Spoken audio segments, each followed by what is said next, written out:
This morning, we are to talk about two things: order and fear.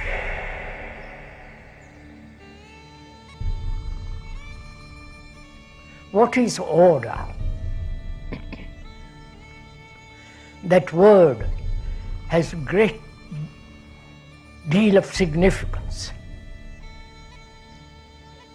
Order from a general to his soldiers, order, ecclesiastic order, monastic order, order in one's house, order in the garden, and so on.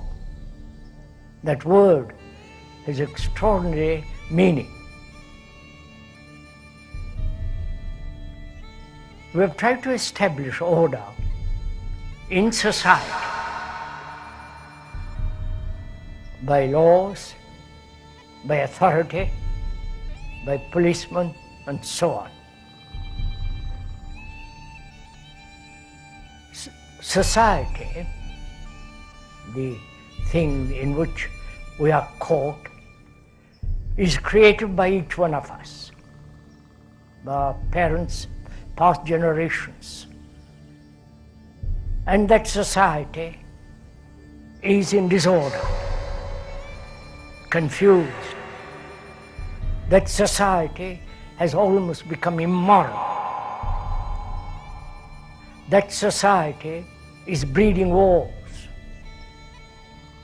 Enormous sums are spent on armaments. In that society there is division, conflict. There is the totalitarian society and the so-called democratic society. Whether it is the totalitarian or democratic, there is still disorder, confusion. Each individual asserting himself aggressively against others, and so there is general disorder. That disorder is created by all of us, because we live in disorder. Our house is in disorder, not the physical house, but the psychological house, which is our consciousness, is in disarray, disturbed, broken up, contradictory.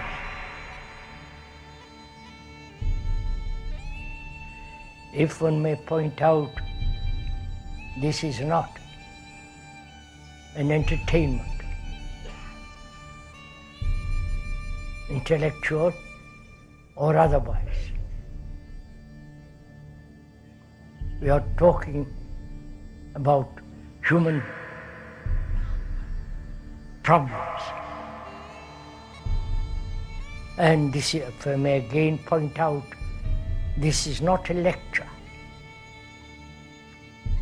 A lecture being giving certain information, having a discourse on particular subject in view either to convince, to do some kind of propaganda, and so on. This is not a lecture in that sense. But together we are investigating, we are exploring into the question of order and disorder. Well, our minds are in disorder. Can such a mind create order, bring about order? That's the first problem we have to face. Most of us in our daily life are in confusion, uncertain, contradictory, psychologically deeply wounded, psychologically having no right relationship with another, and in that relationship there's contradiction, disorder, disharmony. And so our life, probably from the moment we are born till we die, we live in disorder. One wonders if one is aware of it.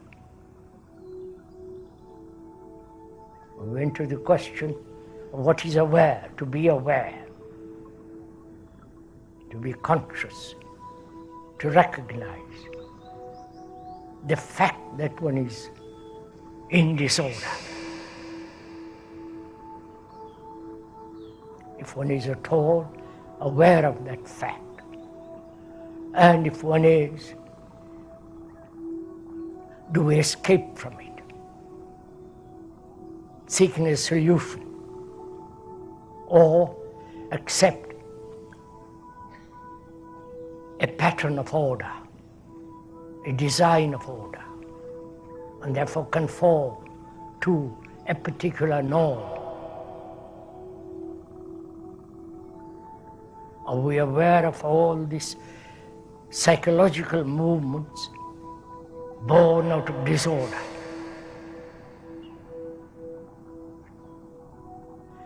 And how does this disorder come about? Why, after so many millennia upon millennia, we live psychologically in disorder, and therefore outwardly in disorder? Outwardly, our disorder is expressed in multiple forms, as nationality, division among people, religious divisions, wars, and so on. So, we're asking, is it possible to be free of this disorder, the ending of disorder, and therefore, and the very ending is order. Order is virtue.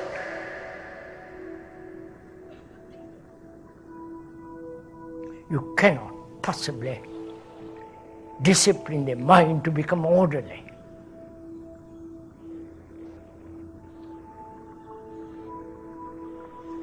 Because the entity who desires order, that entity himself is the result of confusion. And therefore whatever order he creates must bring about disorder. I hope we're all serious this morning. It's not, as we pointed out over and over again, this is a serious affair. Life is becoming so terribly dangerous, uncertain. It's an actuality. And any serious person concerned with the whole problem of living must question all this.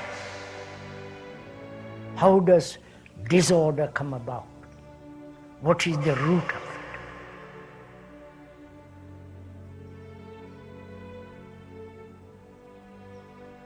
When we ask a question of this kind, you're asking the question, not the speaker. You're asking the question of yourself.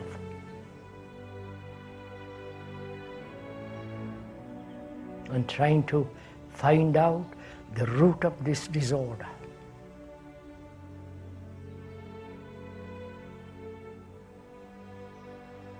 Is it desire? Is it very nature and the structure of thought itself is disorder? That is, thought itself is disorder. We're asking that question. Does disorder arise out of desire? Does disorder arise out of the very act of thinking? That is thought the source of disorder?